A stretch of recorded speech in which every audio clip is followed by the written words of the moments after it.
इस्लाम online में हाफ़िज़ मोहम्मद इमरान आपको खुश आमदीद कहता है। गुज़िश्ता कई माह से, 1 साल से ज़ायद अरसा हो गया है कि गाज़ा और फ़लस्तीन में जिस बहिमाना अंदाज़ में, जिस बेरहमाना अंदाज़ में वहाँ पर इसराइल की फ़ौज ने जुल्म व सितम की एक बदतरीन तारीख़ रक़म की है, उस पर दुनिया अपनी अपनी जगह पर मुज़ाहरे भी हो रहे हैं और आवाज़ भी बुलंद कर रहे हैं, लेकिन जो ताकतवर ममालिक हैं वो उनका साथ दे रहे हैं। ये एक अफसोसनाक चीज़ है। इन्हीं दिनों में गुज़िश्ता अगर ये एक अफसोसनाक चीज़ है, हत्ता कि अक़वाम मुत्तहिदा के जो सेक्रेटरी जनरल हैं उनके भी दाखिले पर फ़लस्तीन में पाबंदी लगा दी गई थी। तो अब ये एक पहलू है कि जब आप अपनी ताकत का इस्तेमाल करते हैं तो उसके नतीजे में क्या होता है। दूसरी तरफ गुज़िश्ता कई रोज़ से अमेरिका में एक ऐसी आग लगी है, ये 2 वाक़यात का जिक्र करना इसलिए यहाँ पर है कि आग लगी है और तमाम तर ताकत और इख्तियार के बावजूद, तमाम तर वसाइल के बावजूद उस आग ने लगभग 40,000 एकड़ से ज़ायद रकबे को अपनी लपेट में लिया है और शायद कोई 150 अरब डॉलर या कितने इससे भी ज़्यादा का माली नुकसान भी उनको बर्दाश्त करना पड़ा और लोग वहाँ पर परेशान हैं। हमारी तमाम तर नेक तमन्नाएँ और हमदर्दियाँ वहाँ पर जो लोग इसका शिकार हुए हैं या इसकी वजह से मुतासर हुए हैं उनके साथ हैं, लेकिन पाकिस्तान में और पाकिस्तान से बाहर बहुत सारे लोग इस वाक़े को, जो कि अमेरिका में आग लगने का वाक़या है, इसको जोड़ रहे हैं कि गाज़ा और फ़लस्तीन में जब इतना जुल्म सितम हो रहा है, ना बच्चों का वहाँ पर ख्याल किया जा रहा है, ना बूढ़ों का ख्याल किया जा रहा है, ना ख़वातीन का ख्याल किया जा रहा है। मतलब आपने शहर को मलबे का ढेर बना दिया फ़लस्तीन को, लेकिन उसके बावजूद भी आपकी जो उनके हवाले से कोई नरमी आपके जहन में, दिल में, दिमाग में आती नहीं है।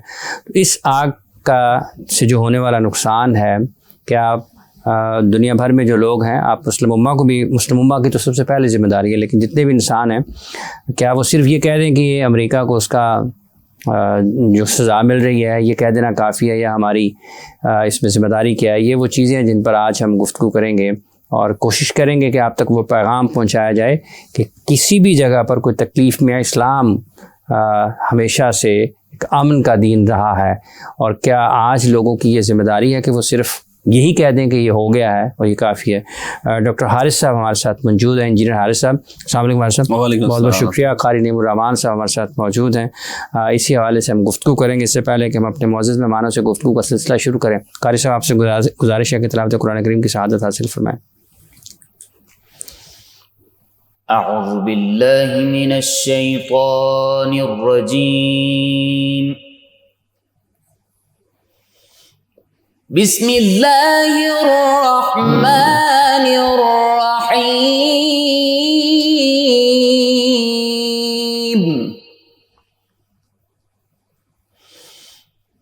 व मिनल लैलि फतहज्जद बिही नाफ़िलतन लक असा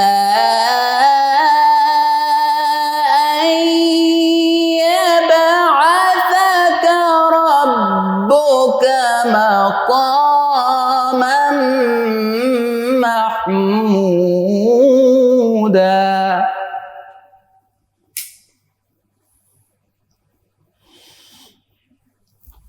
वक़ुल रब्बि अदख़िलनी मुदख़ल सिद्क़िन वअख़रिजनी मुख़रज सिद्क़िन वजअल ली मिन लदुनक सुल्तानन नसीरा। वक़ुल जाअल हक़्क़ु वज़हक़ल बातिल।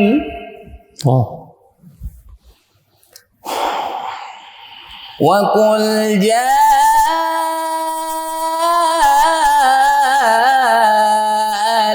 हक़्क़ु वज़हक़ल बातिल इन्नल बातिल कान ज़हूक़ा। अल्लाह तक़वा। वनुनज़्ज़िलु मिनल क़ुरआनि मा हुवा शिफ़ाअ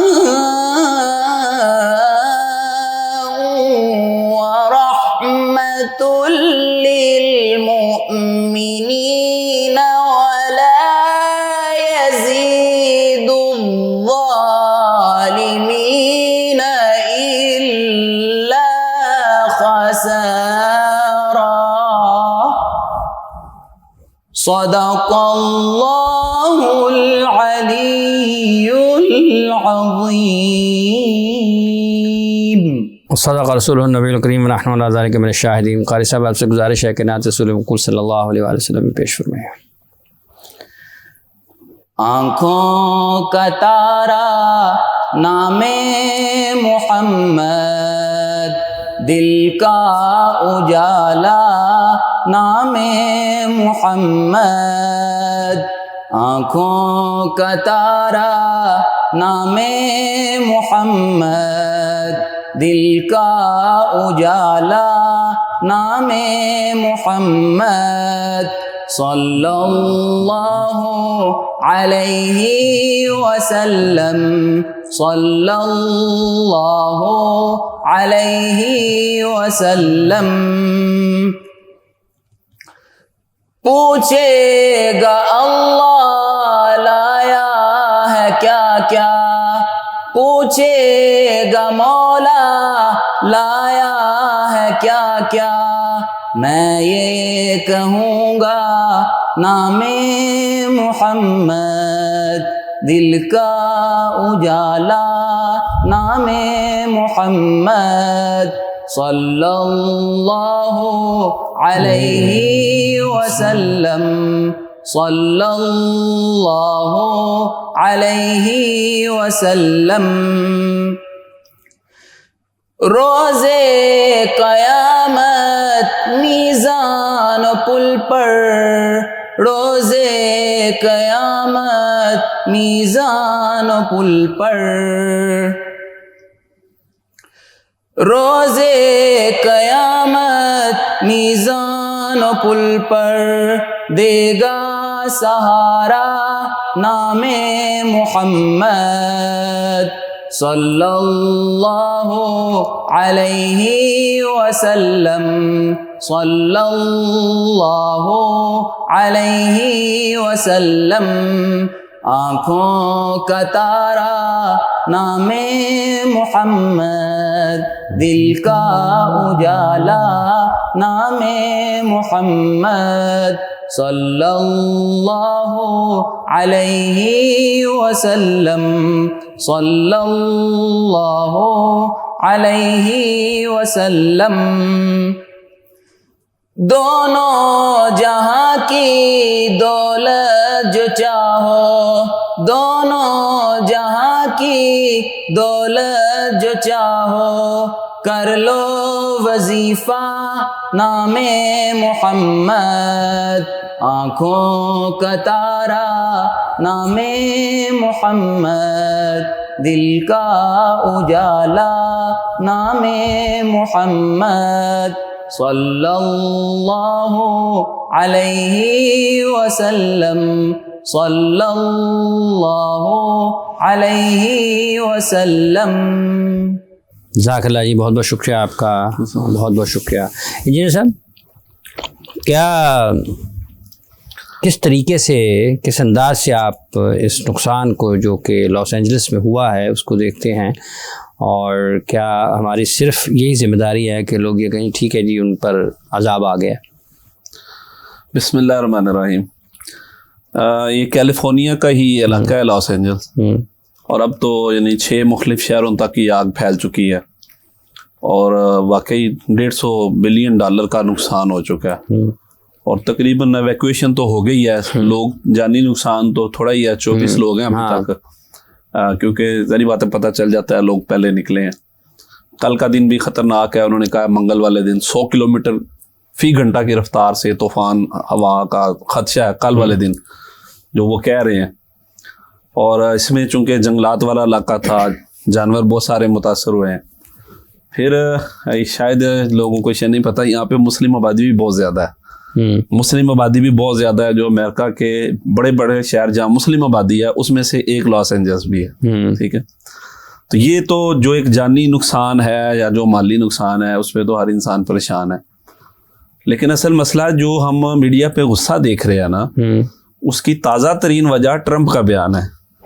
ठीक है, 5 दिन पहले उसने क्या कहा कि जनाब मैं अगर हमास में यानी गजा में हमास ने यरगमाली राना के लिए, तो मैं पूरे मिडल ईस्ट को जहन्नम बना दूंगा।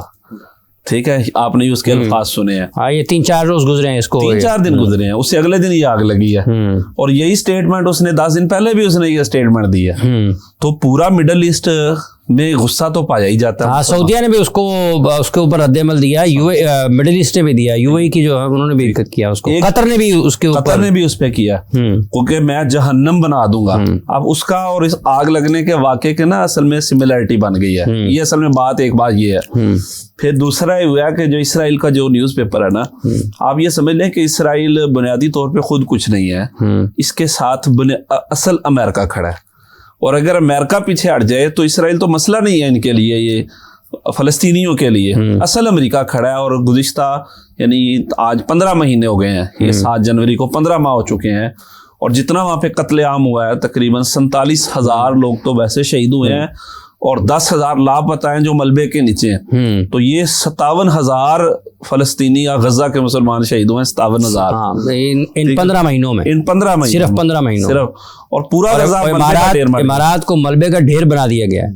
सिर्फ एक हॉस्पिटल मेरा ख्याल फाल है वहां पे, 35 हॉस्पिटल थे, सारे हॉस्पिटल डैमेज हो गए हैं। सारे हॉस्पिटल वो जिस तरह चला रहे हैं ना, वो समझें कि जनाब खेमे लगा के चला रहे हैं, डैमेज बिल्डिंगों में चला रहे हैं। मुकम्मल जो है ना यार, ये फंक्शनल एक भी हॉस्पिटल नहीं है, मुकम्मल फंक्शनल एक हॉस्पिटल भी नहीं। और इन्होंने जो शिफा हॉस्पिटल था, जनाब, ठीक है, नॉर्थ गजा में था, और उस पर इन्होंने बमबारी करके उसके अंदर से कितनी लाशें बाद में मिली हैं जो उन्होंने किया। तो ये जितना कुछ गजा के अंदर हुआ है। और उनरवा एक अदारा है यूएन का, आपने यूएन की भी बात की है, ये अदारा बना ही फ़लस्तीन के लिए था, ठीक है। और उनरवा का यहाँ पे सेटअप भी मौजूद था, लेकिन इनको भी ना इमदाद अंदर पहुंचने दी जा रही है, ना काम करने दिया जा रहा है। नहीं, कोई इंसानियत भी होती है ना। देखिए ना, सोशल मीडिया का दौर है, सारी दुनिया के सामने 47,000, चले हम क्या लेते हैं, सारी दुनिया के सामने 47,000 बच्चे शहीद हो गए, औरतें शहीद हो गई, मलबे का ढेर बन गया। अब तो जितनी मुस्लिम, सिर्फ मुस्लिम दुनिया नहीं, आपने देखा कितने यूरोप में मुजाहरे हुए, बहुत मुजाहरे हुए हैं। तो ये अमेरिका के खिलाफ जो नफरत है ना इस वक्त, वो सिर्फ मुस्लिम दुनिया में नहीं है, वो हर उस जगह जहां अमेरिका ने जाके जुल्म किया हुआ है, ठीक है। अच्छा, उस्मान शेख साहब, डिप्टी सेक्रेटरी जमात इस्लामी, हमारे साथ इस वक्त मौजूद हैं। शेख साहब, अस्सलाम वालेकुम, बहुत शुक्रिया आपके वक्त का। लॉस एंजलिस में अमेरिका में आग लगी है और लोग पाकिस्तान में उस पर बहुत ज़्यादा इसलिए भी गुस्सा है, दुनिया भर में उनके खिलाफ गुस्सा तो है, जिस तरीके से उन्होंने बिलखुसूस फ़लस्तीन के मामले पर अपना मौक़िफ़ रखा है। और जैसा कि अभी इंजीनियर सब बता रहे कि 15 माह हो गए हैं और हज़ारों की तादाद वहाँ पर शुहदा की है। तो आप क्या, जो लोग हैं आज, उनका सिर्फ ये कह देना ही काफ़ी है कि चूँकि अमेरिका में आग लगी है, ख़ुद इंजीनियर साहब ने बताया वहाँ पर बहुत बड़ी तादाद आबादी मुसलमानों की भी है, कि ये अमेरिका पर अजाब आ गया तो बस ठीक है, अब खुद ही भुगते, क्या सिर्फ यही जिम्मेदारी कह देना काफ़ी है? देखिए, ये 400 और 463 दिन गुजर चुके हैं। इस पर फंसा है, एक कहमत रखता है, और 60 दिन के लगभग हम शहादत पेश कर चुके हैं। इस जुल्म पर पूरी दुनिया ने एहतजाज किया है, तमाम से एहतजाज हुए हैं। तो लगता है अमरीका के अवाम तक सबने इस पर एहतजाज किया है। इस वक्त की आती है कि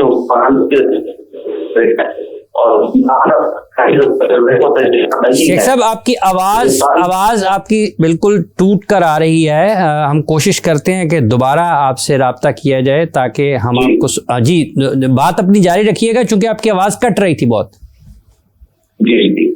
जी जी शेख साहब, आप सुन रहे हैं? जी, मैंने ये अर्ज कर रहा था कि आपकी आवाज़ कट रही थी। आप अपनी गुफ्तगू जारी रखें, हो सकता है कि कुछ बेहतर हो गई हो। जी फरमाइए। जी शेख साहब, हम कोशिश करते हैं कि आपसे दोबारा रब्ता बहाल हो और हम आपकी राय भी शामिल करें प्रोग्राम में। इंजीनियर साहब, जब हम ये जिक्र करते हैं कि नफ़रत है अमेरिका के ख़िलाफ़, लेकिन क्या आप समझते हैं कि सिर्फ इस नफ़रत से मामला हल हो जाएगा? क्योंकि ये जैसे 15 माह का आपने जिक्र किया है कि हज़ारों की तादाद में वहाँ पर मुसलमान शहीद हुए हैं और उसमें कोई तफरीक नहीं है उम्र की, ज़्यादा औरतें बच्चे हैं उसमें, बच्चे हैं। देखें, मैंने शुरू में बात की थी, बहसियत इंसान किसी भी जगह जहाँ नुकसान होता है ना तो हर बंदा परेशान होता है, ठीक है, और इंसानी हमदर्दी है। और चूंकि ये तो बहुत दूर हैं, अगर हमारे करीब होते तो पाकिस्तान से इमदाद भी जाती। पाकिस्तान सबसे ज़्यादा दुनिया में खर्च करने वाले लोग हैं, ठीक है, लेकिन चूंकि ये खुद एक डेवलप्ड कंट्री है और इनको ऐसा मसला नहीं है। वैसे ईरान ने उनको तावन की पेशकश की है, ईरान ने आज तावन की पेशकश की है। तो असल मसला ये है कि वो ईरान को हमेशा दबाने की धमकी देते हैं। पाकिस्तान ने भी जब भी दुनिया में कहीं मसला हुआ है तो अल्हम्दुलिल्लाह पाकिस्तान ने भी पेशकश करता है। पाकिस्तान आज नहीं तो कल हमारा भी वजारत खारजा वाले कर देंगे। हमें इनकी हिस्ट्री का पता है, पाकिस्तान की हिस्ट्री बहुत अच्छी है इस हवाले से। दुनिया में ख़ास तौर पे यूएन मिशन में सबसे ज़्यादा रोल पाकिस्तान दुनिया में अदा करता है। दुनिया में जो है ना पाकिस्तान अदा करता है, ये हमारा अच्छा रिकॉर्ड है अल्हम्दुलिल्लाह। जहाँ भी इंसानी मसला होता है हमारा मुल्क पहुँचता है। तो लेकिन असल में वो बात यह है कि इनको नफरत इसलिए इनकी अपनी हरकतों की वजह से। ताज़ा तरीन गज़ा है और पिछला भी जितना रिकॉर्ड है। आप देखें ये अफगानिस्तान में मसला हुआ, ये तो था जी 9/11 का बहाना था। इराक में 8 लाख इराकी शहीद हुए हैं, 8 लाख इराकी, और उन्होंने बहाना ये लगाया था जी केमिकल बायोलॉजिकल वेपन है। और बाद में अमेरिका ने कहा सोरिया में गलती लगी है, ठीक है। 8 लाख इंसान कत्ल करने के बाद उन्होंने सिर्फ सॉरी कहा है, उसके अलावा कुछ नहीं किया। तो ये नफरतें अमेरिका के खिलाफ दुनिया में बहुत सारी जगहों पे मौजूद है। उसकी वजह यह है कि उनके जो फैसले हैं। शेख साहब आपको आवाज़ आ रही है, सुन रहे हैं आप? जी शेख साहब, आप अपनी गुफ्तगू जारी रखिएगा। जिस तरीके से हम बात कर रहे हैं कि जो आग लगी है अमेरिका में और उसके बाद जो दुनिया में उनको इस हवाले से इससे पहले भी और इसके बाद भी लोगों की जो नफरत है उनके खिलाफ बढ़ रही है। मैं कर रहा हूँ फलस्तीन के भीतर जो बदतरीन सारे ग्रुप है 465 दिन खुलते हैं, पाकिस्तान की तारीफ होती है और मुसलमान जो जाती है पूरी दुनिया में की है। अमेरिका शादी का सरपरस्त बना हुआ है और अमेरिका वही दहशत गर्द है जिसने हिरोशिमा पर बम गिरा है, जिसने नागासाकी पर बम गिरा है और जिसके अफगानिस्तान में तबाही मच जाती में 8 ऑडियो का इशू है। शेख साहब हम कोशिश करते हैं कि दोबारा आपसे राब्ता कायम करें ताकि आपको अच्छे अंदाज में, और जिस तरीके से आपने बयान किया कि जापान में जो तबाही हुई उसके पीछे भी कोई और नहीं था, और फ़लस्तीन में जो जुल्म सितम बरपा है और जो बदतरीन तारीख़ इंसानियत के कत्ल की वहाँ पर रकम की जा रही है उसके पीछे भी कोई और नहीं है। इंजीनियर साहब जी यही बात इन्होंने तो हिरोशिमा नागासाकी की बात की है। लिटिल बॉय और फैट मैन, ये दुनिया की तारीख में अगर एटमी तबाही से इंसानों को, लाखों इंसानों को मारा तो वो अमेरिका नहीं मारा है। इसके अलावा दुनिया में किसी ने ये काम नहीं किया। और इसी तरह ये अफगानिस्तान की बात है ना, याद है कि अमेरिका ने कहा था पाकिस्तान हमारा साथ दे नहीं तो हम इसको तोरा बोरा बना देंगे, पत्थर के दौर में पहुंचा देंगे। जब ये खुद दुनिया में ऐसी धमकियां दें, इनकी कांग्रेस साथ हो, यानी अमेरिका की जो कांग्रेस है इनके सेनेटर साथ हों, और जनाब ये लोग इनको वोट दें। ट्रंप आखिर वोट लेके ही आया ना, ऐसे तो नहीं ट्रंप आ गया। लोग इनको वोट दें जनाब, और फिर उसके बाद ये अवाम के नुमाइंदे अगर पूरी दुनिया के अंदर दहशत फैलाने की बात करें और बंदों को मारने की बात करें और दुनिया को जहन्नम बनाने की बात करें, आग लगाने की बात करें, तो फिर जब इनके घर मुसीबत आएगी तो लोगों ने ऐसे रिस्पांस देने हैं। ठीक है, इसका आपका ये मानना है कि जो उसके ऊपर रद्द अमल आ रहा है वो इनके, और जो भी लोग कह रहे हैं वो इनकी अपने फैसलों की वजह से है? बिल्कुल जी, बिल्कुल, ये इनकी अपनी हरकतों की वजह से है, इनकी माजी की वजह से है। बाकी तो जहाँ भी डिजास्टर होता है हर दिल वाला बंदा वो कहता है इसमें जो है ना अफसोस करता है, हर दिल वाला बंदा करता है। लेकिन जहाँ इन्होंने खुद जुल्म किया हुआ है उनका फिर रिस्पांस वही आएगा जो नजर आ रहा है सामने। ठीक है, अच्छा एक तो ये पहलू हो गया। दूसरा ये कि आप समझते हैं कि अब ये वक्त की अहम ज़रूरत है कि चलें, और नहीं तो बिलखुसूस मुस्लिम उम्मा को इकट्ठा होना चाहिए फ़लस्तीन के लिए, और उस इलाके की अहमियत को तारीख़ी, इस्लामी, मजहबी, हर तरीके से दीनी हैसियत को भी सामने रखते हुए, और जो वहाँ पर जितना खून बह चुका है 15 महीनों में, बिलखुसूस गुज़रे 15 महीनों में, मुस्लिम उम्मा को एक सफ़े पर आना चाहिए इस मामले में। बिल्कुल आना चाहिए। आपके शायद इल्म में आया, ये 2-3 दिन पहले ग्रेटर इसराइल का नक्शा भी जारी किया उन्होंने। ग्रेटर इसराइल से क्या मुराद आज़ाद है, सारा फ़लस्तीन है, शाम है, उर्दन है, लबनान है, सऊदीया का हिस्सा है, उसके ऊपर भी सब ने रद्द-ए-अमल दिया है। सब ने रद्द-ए-अमल दिया है। इनके एजेंडे यही हैं, ग्रेटर इसराइल इनका एजेंडा है, और इसराइल से मुराद बुनियादी तौर पे अमेरिका है, यानी अमेरिका उसके साथ खड़ा है जनाब, ठीक है। तो ये इस एजेंडे पे हैं। जब ये हमारे ऊपर जनाब हमलों करने की बातें करेंगे तो मुस्लिम उम्मा को जिस आपको लगता है कि ये जब इस किस्म के जो फैसले हैं, ये इस किस्म की जो वाक़यात हैं, यही वाक़यात मुस्लिम उम्मा को इकट्ठा करने की वजह बनेंगे फिर? मुस्लिम उम्मा हमेशा डिजास्टर में इकट्ठी होती है। आपके शायद इल्म में ये जो OIC बनी थी ना, ये फ़लस्तीन के मसले पर बनी थी। पाकिस्तान में जो 1974 में इस्लामी सरबराही कॉन्फ्रेंस हुई थी, फ़लस्तीन के मसले पे हुई थी। हमारी तारीख का सबसे बड़ा इवेंट है जब इतने ज़्यादा सरबराहान ममलिकत हमारे मुल्क में आए थे। पाकिस्तान की 77 साल तारीख का सबसे बड़ा इवेंट, उसका तल्लुक भी फ़लस्तीन के साथ था। और OIC का बिल्कुल इजलास बुलाना चाहिए। OIC के बारे में तो लोग कहते हैं कि ये बिल्कुल ये गुफ्तन नशिस्तन बर्खास्तन वाला मामला है। जी जी, ये बल्कि लोग इसको OIC भी कहते हैं, ठीक है। देखें, वसाइल बहुत है इनके पास, पैसा तो बहुत है, ख़ास तौर पे जितना गल्फ़ है, जितना इनके पास पैसा बहुत है। अल्लाह ताला करे कि गैरत भी आए और ये सारे इकट्ठे हो जाएं। अगर इकट्ठे हो जाए ना, आपको पता है UN में 5 है ना वेटो पावर है। मुसलमानों की दुनिया की आबादी 8 अरब में से तकरीबन 2.25 अरब या 2 अरब है, और हमारे पास कोई वेटो पावर नहीं। हालांकि दुनिया का 25% आबादी हमारे पास है, और हम मरहूने मिन्नत होते हैं, ठीक है। अगर मुसलमान सारे इकट्ठे हो जाएं और अपनी हैसियत को मनवाएं, ठीक है। दुनिया में जंग नहीं होनी चाहिए, अमन होना चाहिए, अमन के फोरम होने चाहिए। लेकिन ये तो नहीं कि एक जगह एक पे जुल्म ही होता रहे जनाब।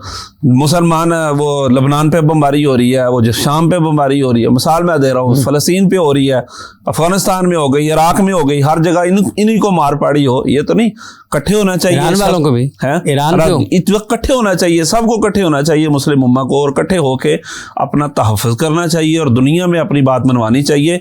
और ये जो गज़ा का जो खून गिर गया है और जो कुर्बानियाँ पेश कर दी हैं, अल्लाह करे कि इसके जो है ना, इसके समराज से मुसलमान कुछ नुमाया लोग भी हैं जो जिनके अपने घर भी जले हैं इस अमेरिका में लगने वाली आग में, और वही लोग चंद रोज़ कबल तक, चंद हफ्ते कबल तक थोड़ा सा माजी में जाते हैं तो वो गज़ा में जो इसराइल के हमले हैं उनकी हिमायत करते हुए दिखाई दिए हैं। तो उन वहाँ पर खाकस्तर होने वाले, जलने वाले, बमबारी से तबाह होने वाले सैकड़ों हज़ारों घर तो किसी को नज़र नहीं है, लेकिन अपना एक घर जला है तो फिर सबके आंसू आए हैं।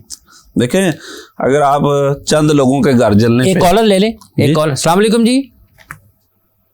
अस्सलाम वालेकुम। अस्सलाम वालेकुम जी, महनूर बात कर रही हूँ लाहौर से। जी मैडम फरमाइए।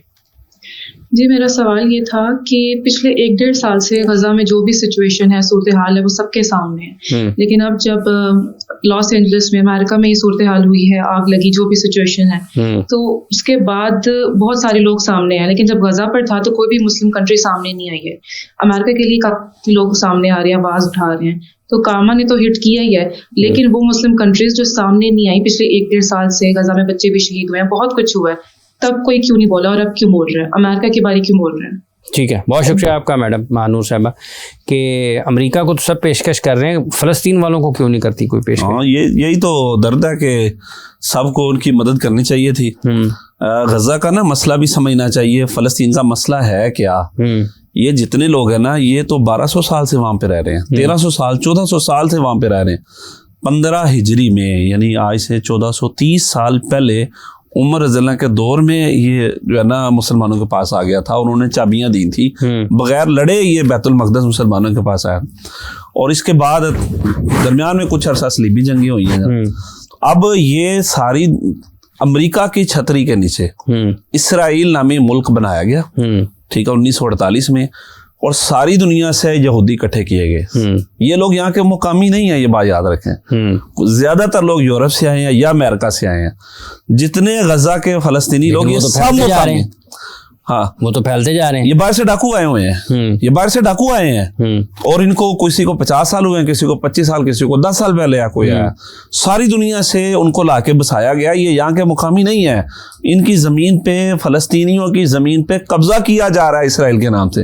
और जनाब जुल्म के जरिए और लड़ाई के जरिए, जंग के जरिए और बंदों को कत्ल करके ये इसराइल फैलता चला जा रहा है, अपनी बस्तियां बनाई जा रहा है और दूसरे वो बेचारे मजलूम है। 2 सवाल थे आपके सामने इंजीनियर साहब। एक ये कि वो जो गज़ा में, फ़लस्तीन में लगने वाली आग पर तो किसी के आंसू नहीं बहे हैं, लेकिन जब अपने घर में आग लगी है तो फिर लोग आंसू बहा रहे हैं। जो ये करता है ना, जिसको, और अब ह्यूमन राइट्स की बात करता है, तो इसको तो हम मुनाफिकत कहेंगे। ठीक है, मुनाफिकत कहेंगे कि जहाँ 24 बंदे जले हैं और जहाँ 50,000 बंदा जल गया है, 50,000 बंदों पे उसने कुछ नहीं कहा और 24 बंदों पे जो आंसू बहा रहे हैं, इसको तो मुनाफिकत कहेंगे हम, अगर कोई सिर्फ ये काम कर रहा है। ठीक है, बाकी इंसानी हमदर्दी है वो तो हर एक के साथ होती है। ठीक है। दूसरा ये कि ये जैसे मानूर का सवाल था कि अमेरिका को मदद की पेशकश या उसके साथ हमदर्दी का इजहार, लेकिन फ़लस्तीन वालों के साथ क्यों नहीं होता? क्या लोग उसमें भी इजहार हमदर्दी में भी कुछ कंजूसी से काम लेते हैं, खौफ का शिकार हैं? मैं तो ये कहूँगा कि लोग अमेरिका के जी फ़लस्तीनियों के मुकाबले में इसराइल नहीं बल्कि अमेरिका और अमेरिका के साथ बाकी सारे मुल्क थे, कुछ मुल्क थे, तो लोगों को तो इज़हार हमदर्दी सबको करना चाहिए था। गज़ा के साथ सबको करना चाहिए था, सिर्फ मुजाहिरे काफ़ी नहीं थे, हुक्मरानों को करना चाहिए था और इस जंग बंदी ज़बरदस्ती करवानी चाहिए थी और इस कत्ले आम को जो जेनोसाइड हुआ इसको रोकना चाहिए था, लेकिन ये काम नहीं किया गया। तो अब तो फिर इसको मकाफ़ाते अमल ही है जो हम देख रहे हैं। मतलब जो आप इस पे कायल हैं कि ये फिर मकाफ़ाते अमल इसको कहा जाएगा जो अमेरिका में हुआ? हम तो यही, मजलूम की बददुआ से बचो, उसकी दुआ अर्श को हिला देती है। जहाँ पे जो मजलूमीन ने बददुआएं की हैं तो असल जालिम मुल्क को ही जल रहा है ना। बात तो यही है, जिसने इनको जहन्नम बनाने का कहा था वहीं पे आग लगी हुई है। 150 लगभग 150 अरब डॉलर का कहा जाता है कि इतना वहाँ पर नुकसान हुआ है। 40,000 एकड़ से ज़ायद की जो रकबा है वो उसके असर से, आग से मुतासर हुआ और अभी कल का जैसे आपने बताया कि और भी ज़्यादा उसमें शिद्दत आ सकती है। तो इस तमाम सूरत हाल में अगर हम अमेरिका के मौजूदा जो सदर जिन्होंने जो बाइडन के बाद ट्रंप साहब आ रहे हैं, तो आपको लगता है कि ये फ़लस्तीन के लिए या गल्फ़ के लिए, मिडल ईस्ट के लिए और ज़्यादा मुश्किल सूरत हाल होगी इसके बाद? ट्रंप ने जो इलेक्शन कैंपेन लड़ी थी ना और जो विक्ट्री स्पीच की थी उसमें तो उसने कहा था कि अब कोई मजीद जंग नहीं होगी और हम अपने घर पे तवज्जो देंगे और जहाँ जहाँ जंग है हम वापस करेंगे। ये इसने विक्ट्री स्पीच भी की थी और इलेक्शन कैंपेन भी ट्रंप ने ये बात की। लेकिन ट्रंप ने गुज़िश्ता 2 हफ्ते के अंदर 2 दफ़ा उसने ये बयान दिया कि अगर ये हमास वाले यरगमालियों को रहा नहीं करते तो हम मशरिक़ वस्ता पूरे मिडल ईस्ट को जहन्नम बना देंगे। तो उसकी ये एक जज्बाती सा बंदा है ट्रंप जो है, और इसी किस्म के बयानात ये पहले भी देता है।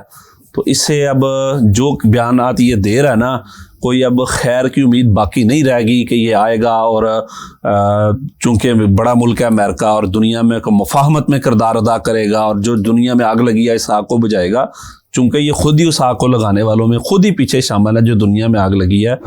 तो इसके इन बयानात से जो लोग ये समझते थे कि इसकी विक्ट्री स्पीच ये थी कि हम जंग रोकेंगे, इसके इन बयानात से आज वो लोग लेकिन अगर इसी एक बात को जो आपने कहा कि ये उनकी विक्ट्री स्पीच थी, अमल उसके बिल्कुल मुतसादम है और फ़लस्तीन में अगर वो जाते हैं तो फिर उसमें बराह रास्त शामिल हो जाएगा ईरान भी। तो अगर इस किस्म की कोई एक्टिविटी होती है, कोई भी अफसोसनाक सूरत हाल, कोई भी सूरत हाल पैदा होती है, अफसोसनाक ही नहीं है, इसका तो फैसला बाद में होगा, अगर कोई सूरत हाल इस तरह की पैदा होती है, अगर इस खित्ते में इस किस्म की सरगर्मियाँ शुरू होती हैं तो फिर तो पाकिस्तान मुतासर होगा उससे। देखें, ये ना दुनिया 3rd वर्ल्ड वार की तरफ दाने पे खड़ी है। अगर इससे आगे कुछ होता है, दुनिया में अकेला अमेरिका नहीं है, दुनिया में चाइना भी मौजूद है, दुनिया में रशिया भी मौजूद है और ये जो सीरिया, ये सारा इलाका है, ये सारा इस वक्त मैदान जंग आलमी ताकतों का बना हुआ है। ठीक है, मतलब प्ले ग्राउंड बना हुआ है। शुक्र है कि हम भी एटमी ताकत हैं, अल्लाह का शुक्र है कि हम भी एटमी ताकत हैं और हम भी एक स्टेक होल्डर हैं। गो के हम फाइनेंशियली लिहाज से उस तरह मजबूत नहीं, लेकिन हम बहरहाल एक एटमी ताकत है, दुनिया में अस्करी कुव्वत है हम। तो ये अगर कोई बात आगे बढ़ती है तो ये नहीं कि ये कोई एक खित्ता होगा, ये तो सारी दुनिया ही से मुतासर होगी। और दुनिया के बड़ों को, ख़ास तौर पे मुस्लिम उम्मा के बड़ों को बैठ के इस वक्त इस आग को बुझाना चाहिए। अच्छा, जो आपने कहा कि फ़लस्तीन में ये सारे लोग बाहर से आए हुए हैं, लेकिन उनके पाँव फैलते जा रहे हैं ना, उनकी बिल्कुल फैलते जा रहे हैं। इसको रोकने के लिए भी फिर दुनिया को मुत्तहिद होना पड़ेगा। जैसे दुनिया भर में मुजाहरे हुए हैं, अमेरिका के ख़िलाफ़ हुए हैं, दुनिया के मुख्तलिफ ममालिक में हुए हैं, इससे आगे लोगों को बढ़ना पड़ेगा। देखें अब इसका देखते हैं क्या सोल्यूशन क्या निकलता है। पहला सोल्यूशन तो जंगबंदी होगा, पहला सोल्यूशन तो उसके लिए भी अब वो काम कर रहे हैं। एक कॉलर ले लेते हैं। अस्सलाम वालेकुम जी, कौन साहब मोहतरमा, कहाँ से हैं? अस्सलाम वालेकुम जी, ज़ीशान बात कर रहा हूँ लाहौर से। सर मैं ये बात करना चाह रहा था कि अभी आप बहुत अच्छा मौजूद चल रहा है। मैं ये सिर्फ ये कहना चाह रहा हूँ कि आपको नहीं लगता कि जिस तरह से फ़लस्तीन में बच्चों के ऊपर जुल्म किया गया है, जो जिस तरह से उनका खून बहाया गया है जालिमाना तरीके से, तो बच्चों के जो आंसू हैं, बच्चों की जो बद्दुआएं थी अमेरिका को, वो लगी हैं। ये मजलूम की आह, जी मैंने यही बात किया कि मजलूम की आह जो है ना वो अर्श को हिला देती है। तो जितना नाहक कत्ल हुआ है, जितनी बच्चे शहीद हुए हैं, औरतें शहीद हुई हैं सारी दुनिया के सामने, मासूम बच्चे, ठीक है, मासूम ज्यादातर बच्चे शहीद हुए हैं, 70% औरतें और बच्चे हैं इसमें। तो यकीनन उनकी आहें हैं। तो जालिम का दौर ज्यादा देर तो नहीं चलता है, आखिर एक वक्त आ जाता है और अल्लाह ताला की पकड़ आ जाती है, ठीक है। और आज ये बड़ी टेक्नोलॉजी इनके पास, हमें तो ये थर्ड वर्ल्ड कंट्री कहते हैं ना, खुद क्या हो रहा है कि अभी तक ये इस पे कंट्रोल नहीं कर सके, क्योंकि असल ताकत अल्लाह के पास है। और दूसरा, आप अखबार पढ़ें कि लूट मार हो रही है वहाँ पे, वह सारी लूट मार हो रही है। लोग ये समझते हैं ना कि शायद ये लोग, वो पंजाबी में कहते हैं रज्जे, ये नहीं है। वहाँ तो क्राइम रेशियो अमेरिका की बहुत ज्यादा दुनिया से, हमारे मुल्कों में तो बहुत थोड़ी है, इन मुल्कों में बहुत ज्यादा क्राइम रेशियो है। आप चेक करें इनके जो स्टैट चेक करें, इनकी क्राइम रेशियो बहुत ज्यादा है इन मुल्कों के अंदर। तो आज वहाँ सारी लूटमार हो रही है, बंदे गिरफ्तार कर रहे हैं जनाब, ये लूटमार हो रही है। एक तरफ आग लगी हुई है, एक तरफ आग लगी हुई है। अच्छा, एक और भी है कि कतर ने कोई जंग बंदी के हवाले से जो मुसव्वदा है वो इसराइल को और हमास को भिजवाया। तो आपको लगता है कि अब ये प्रैक्टिकली, अमली तौर पर जिसे कहा जाता है, इसको आगे बढ़ना चाहिए? और क्या एक मरतबा जंग बंदी के बाद ये समझा जाएगा कि मामला अगर ये हो जाती है तो हल हो जाएगा, या फिर दोबारा उठ सकते हैं? इसमें कतर का किरदार अच्छा है, ठीक है। इसको पता है हमास की भी क़यादत कतर में है, और ये भी पता ना गजा में हमास ने इलेक्शन जीता हुआ है। ये इलेक्टेड गवर्नमेंट है इनकी गवर्नमेंट इलेक्शन जीत के आए थे और इनको फिर कबूल नहीं किया गया। और जनाब उनके खालिद मिशेल साहब भी उधर मौजूद हैं और बाकी भी इस तरह की आदत को शहीद किया गया। इस्माइल हनिया का जनाजा भी बहरहाल कतर में, जी कतर में उनका जनाजा। तो ये उनकी यानी की आदत को शहीद किया गया। ये लोग वहां जीते हैं। आप देखें 15 माह हो गए है ना, सारी अवाम उनके साथ खड़ी है। यानी ऐसा बावजूद इसके यानी वो कोई एक फर्द नहीं है, वो पूरे लोग हैं, तमाम लोग हैं। इनका लिटरेसी रेट भी बहुत अच्छा है। हमारे जिनसे राब्ता है, पाकिस्तान में बहुत सारे फलस्तीन के स्टूडेंट पढ़ते हैं। ये बड़े पढ़े लिखे समझदार लोग हैं और ये समझते हैं कि हमारी जमीन पे बाहर से डाकुओं ने आके हमला किया और हमने इसको आजाद करवाना है। फिर ये जो खास तौर पर हुआ ना वाकया 7 अक्टूबर का, लोग समझते हैं शायद यहाँ से काम शुरू हुआ।